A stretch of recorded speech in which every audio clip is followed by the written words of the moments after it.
Assalamualaikum warahmatullahi wabarakatuh. Selamat datang adik-adik mahasiswa semuanya. Perkenalkan, saya Siti Nur Aisyah dan saya adalah salah satu dosen pengampu mata kuliah perlindungan tanaman. Nah, di video learning untuk mata kuliah perlindungan tanaman kali ini, saya akan membahas tentang konsep dasar organisme pengganggu tanaman. Sebelum kita memulai materi video learning ini, mari kita membaca basmalah terlebih dahulu. Bismillahirrahmanirrahim. Nah, topik apa saja yang akan saya bahas di video learning kali ini? Pertama itu adalah definisi OPT, ya, organisme pengganggu tanaman. Kemudian bagaimana mekanisme yang biasanya digunakan OPT saat merusak tanaman budidaya. Kemudian pengelompokan dari organisme pengganggu tanaman, dan yang terakhir adalah pentingnya kegiatan perlindungan tanaman. Mari kita telah terlebih dahulu definisi dari organisme pengganggu tanaman. Nah, ini adalah ekspektasi ya dari semua petani saat dia akan melakukan kegiatan budidaya. Pasti harapannya adalah tanaman yang dibudidayakan menghasilkan hasil panen yang maksimal, ya, buahnya besar, kemudian buah berkualitas baik, dan buahnya juga jumlahnya banyak. Hanya saja realita di lapangan, ya, tidak selalu demikian. Ya, kita tahu bahwa ketika kita menanam di lapangan, maka ada banyak sekali faktor pembatas sebenarnya yang berada di alam, ya. Nah, apa saja? Yakni alam itu tidak selamanya memiliki nutrisi yang tersedia lengkap, ya, atau kebutuhan tumbuh yang bisa selalu diakses oleh tanaman budidaya. Oleh karena itu, kenapa ketika kita menanam tanaman budidaya, kita masih memberikan masukan atau input, ya, dalam hal ini pupuk atau perlakuan-perlakuan lain yang tujuannya adalah untuk mendukung pertumbuhan tanaman. Selain itu, di alam juga kita tahu ada organisme-organisme lain selain tanaman, di mana keberadaan organisme ini bisa saja memiliki kecenderungan yang akan merusak atau menyakiti tanaman budidaya. Itu sebabnya kita mengenal ada istilah organisme pengganggu tanaman, yaitu organisme yang aktivitasnya merusak ataupun mengurangi produktivitas dari tanaman budidaya. Nah, kita akan bahas tentang ini lebih lanjut. Nah, kapan satu organisme lain, ya, disebut sebagai organisme pengganggu tanaman? Jika keberadaannya secara langsung menurunkan produksi hasil tanaman. Artinya, ketika satu organisme menyerang langsung pada produk hasil panen satu tanaman dalam jumlah yang signifikan, maka pada saat itu juga dia dianggap sebagai organisme pengganggu tanaman. Saya contohkan dengan ilustrasi ini, ya. Jadi ini adalah satu lahan dengan tanaman budidaya, di mana tanaman yang berwarna hijau ini, ya, adalah tanaman yang sehat. Kemudian tanaman yang sudah diserang ditandai dengan tanaman yang berwarna merah, ya. Kita bisa lihat pada 3 minggu setelah tanam, keberadaan dari organisme pengganggu itu belum begitu signifikan, karena yang diserang dari lahan tersebut baru hanya 3 tanaman saja. Nah, pada saat itu dia belum dianggap sebagai organisme pengganggu tanaman karena aktivitasnya belum berpengaruh secara signifikan terhadap produksi hasil secara keseluruhan. Namun beda ketika kemudian serangannya bertambah, ya, di 5 minggu setelah tanam atau bahkan di 8 minggu setelah tanam, maka keberadaan organisme tersebut sudah dianggap sebagai organisme pengganggu tanaman karena mampu menyebabkan kehilangan hasil dari satu lahan tanaman budidaya. Nah, berikutnya kapan lagi satu organisme bisa disebut sebagai OPT? Ya, ketika organisme tersebut meskipun tidak secara langsung menyerang pada organ yang menjadi produk akhir ataupun produk panen satu tanaman, tapi dia menyebabkan kerusakan pada organ yang fungsinya akan menentukan produksi hasil akhir. Saya contohkan dengan ini. Ya, ini adalah tanaman tomat. Ya, kalau tanaman tomat kita tahu bahwa yang dipanen adalah buahnya. Nah, untuk mendapatkan buah yang baik, yang produksinya tinggi, maka aktivitas dari organ tanaman yang lain seperti daun misalnya dan akar itu harus dalam kondisi yang sehat. Artinya fungsi dari daun dan akar harus berjalan sesuai dengan yang semestinya agar buah yang dihasilkan menjadi maksimal. Nah, berbeda kejadiannya ketika daun mengalami gangguan seperti bercak atau misalnya layu atau bahkan hawar, ya, yang menyebabkan gangguan pada fungsi daun karena ada perubahan fisiologis yang terjadi pada daun tersebut. Misalnya daunnya menjadi kuning atau menjadi coklat, di mana kemudian itu secara langsung akan berpengaruh terhadap buah yang terbentuk. Nah, ini yang dimaksudkan dengan menyebabkan kerusakan pada organ yang kemudian akan menentukan produksi hasil akhir dari tanaman budidaya. Nah, mari kita lihat sebenarnya bagaimana mekanisme OPT itu bisa kemudian merusak tanaman budidaya. Nah, ini adalah gambaran bahwa tanaman budidaya itu dapat memiliki banyak sekali jenis OPT, ya, dan ada 4 mekanisme utama ya biasanya yang dimanfaatkan oleh OPT dalam merusak tanaman budidaya. Pertama, mekanisme mengganggu proses fisiologi, artinya mengganggu cara kerja dari organ tanaman. Ya, di sini saya contohkan adalah pada black spot atau bercak coklat, ya, atau bercak hitam. Nah, jika daun sudah mengalami gejala black spot, maka resikonya daun akan berubah dari hijau menjadi hitam dan kemudian akan mengganggu proses fotosintesis yang biasanya terjadi di daun. Dan secara tidak langsung kegagalan ataupun kurangnya kejadian fotosintesis akan berpengaruh pada hasil tanaman ditandai dengan terhambatnya pembentukan buah. Nah, ada juga OPT yang sifatnya memang merusak secara fisik. Ya, misalnya dicontohkan di sini adalah ulat, ya. Jadi ulat sifatnya merusak secara fisik karena memang dia langsung memakan organ penting tanaman, bisa daun, buah ataupun batang misalnya. Kemudian ada juga yang merusak tanaman dengan cara dia menularkan penyakit. Nah, ini sering terjadi pada golongan kutu-kutuan, ya, di mana kutu itu sifatnya adalah pembawa virus, ya. Ketika dia singgah di tanaman yang ada virusnya, maka virusnya akan terbawa ke dalam tubuh si kutu dan ketika dia pindah ke tanaman lain, ya, yang masih sehat, saat dia menghisap cairan tanaman sehat tersebut, dia bisa menularkan kutu ke dalam tanaman yang baru. Dan yang terakhir adalah mekanisme di mana OPT itu berkompetisi dengan tanaman budidaya dalam hal ruang tumbuh dan hara. Nah, bagaimana dengan klasifikasi OPT? Kelompok apa saja, kelompok organisme apa saja yang kemudian dikategorikan sebagai organisme pengganggu tanaman? Yang pertama adalah kelompok hama, ya, di mana kelompok OPT dari jenis hama ini memiliki kecenderungan untuk merusak atau mengganggu tanaman secara fisik, ya, dengan merusak atau menghancurkan organ tanaman, ya, misal melalui cara menggigit atau menggeret atau bahkan menghisap cairan tanaman.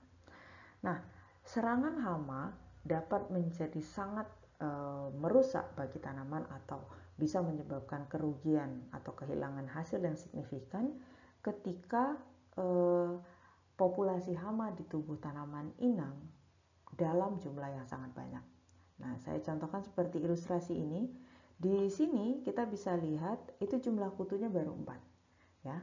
Ketika kemudian populasinya bertambah sebanyak ini, maka otomatis kerusakan yang dihasilkan kepada tanaman atau kehilangan hasil yang mungkin diakibatkan oleh serangan hama ini bisa jadi juga akan ikut meningkat.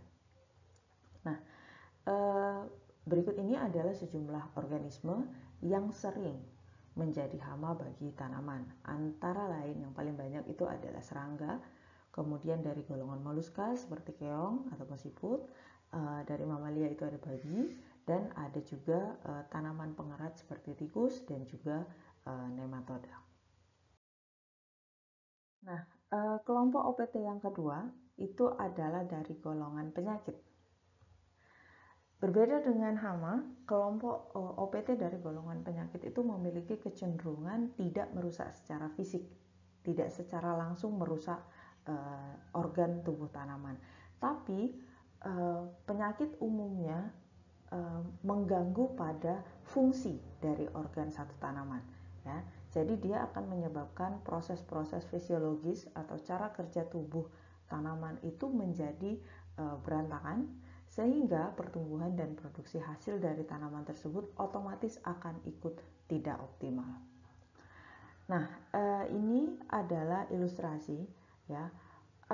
Ketika serangan penyakit itu mengganggu pada fungsi fisiologis yang penting ya, seperti misalnya pada daun, ketika kemudian keberadaan penyakit menyebabkan terjadinya perubahan warna daun, otomatis dia akan berpengaruh besar terhadap produksi hasil karena perubahan warna ini dapat mengganggu proses fotosintesis, di mana kita tahu proses fotosintesis membutuhkan daun yang berwarna hijau. Ketika daun berubah menjadi warna coklat ataupun hitam, maka pada saat itu proses fotosintesis akan terganggu. Nah, selain itu, apa yang kemudian menyebabkan serangan penyakit bisa berdampak pada kehilangan hasil yang tinggi adalah ketika patogen yang menyerang satu tanaman memiliki keganasan yang tinggi pada tanaman tersebut, ya, karena ada patogen yang ganas di satu tanaman tapi tidak ganas di jenis tanaman yang lain. Ini tentu saja akan mempengaruhi dampak kehilangan hasil yang bisa disebabkan oleh serangan penyakit tersebut. Nah, organisme penyebab penyakit umumnya berasal dari golongan mikroba ya, seperti jamur, bakteri, nematoda, dan virus. Klasifikasi OPT yang terakhir berasal dari kelompok organisme yang sama dengan tanaman budidaya, yaitu gulma ya, atau weeds. Nah, karena dia berasal dari kelompok yang sama dengan tanaman budidaya, maka sifat mengganggunya adalah dengan memicu adanya kompetisi, terutama dalam hal ruang tumbuh dan hara. Nah, seperti yang saya contohkan dalam ilustrasi ini, antara gulma dengan tanaman budidaya itu dapat saling berebut cahaya atau saling berebut hara. Ya, jadi kerusakan akibat keberadaan gulma yang bisa diakibatkan untuk tanaman budidaya tergantung pada laju pertumbuhan dari si gulma itu. Nah, seberapa cepat gulma itu mampu tumbuh, maka otomatis akan secepat itu juga atau sebesar itu juga kerusakan yang bisa dihasilkan karena dominansi ataupun monopoli yang diakibatkan oleh pesatnya pertumbuhan gulma. Ya. Misalnya kita bisa lihat dari sini ya, dari karakteristik akar gulma ya. Nah, akar gulma itu jika dibandingkan dengan akar tanaman budidaya cenderung lebih kokoh ya, lebih kokoh dan lebih mudah sekali menyebar. Makanya kenapa penyebaran akar gulma juga terutama akan menentukan seberapa besar kerusakan ataupun kehilangan hasil dari tanaman budidaya yang bisa diakibatkan. Ya, karena dengan akarnya semakin menyebar seperti ini, dia bisa memonopoli hara air yang ada di areal tersebut, sehingga hanya menyisakan sedikit saja bagi tanaman budidaya, atau malah mungkin diambil sepenuhnya oleh gulma dan tidak ada yang tersisa bagi tanaman budidaya. Nah, biasanya tumbuhan-tumbuhan yang menjadi gulma itu berasal dari golongan rumput-rumputan, teki-tekian, atau ada juga gulma yang berdaun lebar, dan juga dari golongan pakis-pakisan. Nah, setelah kita tahu tentang OPT, ya, hal lain yang juga kita mesti pahami adalah sebenarnya seberapa penting kegiatan perlindungan tanaman itu harus ditempatkan di dalam kegiatan budidaya tanaman. Saya berikan ilustrasi ini, ya. Jadi ini adalah ilustrasi di mana hasil tanaman yang diperoleh, ya, atau hasil panen dari tanaman budidaya yang diperoleh itu akan tergantung pada seberapa besar kerusakan ataupun kehilangan hasil yang diakibatkan oleh OPT. Ya. Nah, jika kita melakukan kegiatan budidaya tanaman yang dilengkapi dengan kegiatan perlindungan tanaman, termasuk dalam hal ini pemberian pestisida sintetik atau kimia, maka kita bisa mendapatkan hasil akhir, ya, dari tanaman budidaya cukup tinggi, ya. Jadi kita bisa lihat di sini hasil akhir dari tanaman budidaya kita itu bisa berada pada nilai yang cukup tinggi, meskipun biasanya hasil ini belum merupakan hasil maksimal dari tanaman budidaya tersebut, ya. Jadi biasanya tanaman budidaya yang kita tanam itu cenderung hasilnya di bawah potensi maksimalnya, ya. Jarang sekali yang bisa benar-benar mencapai potensi maksimal. Karena apa? Karena adanya banyak sekali gangguan di alam tadi, ya. Jadi mulai dari OPT, kemudian bisa juga dari kondisi lingkungan, ya. Nah, gimana kejadiannya kalau misalnya kita melakukan budidaya tanaman tapi kita nggak kasih proteksi atau upaya proteksi tanaman dari OPT yang ada? Maka meskipun potensi hasil tanaman itu sangat tinggi, ya, kalau maksimal itu dia bisa jadi sangat tinggi, tapi karena tidak ada perlindungan, maka hasil akhir yang diperoleh itu bisa jadi sangat kecil, ya, karena tidak ada proteksi. Akibatnya adalah kehilangan hasil yang disebabkan oleh keberadaan OPT akan menjadi sangat besar, ya. Artinya karena kita membiarkan gangguan itu tetap ada dan tetap mengganggu tanaman, sehingga otomatis hasil akhirnya menjadi sedikit, ya.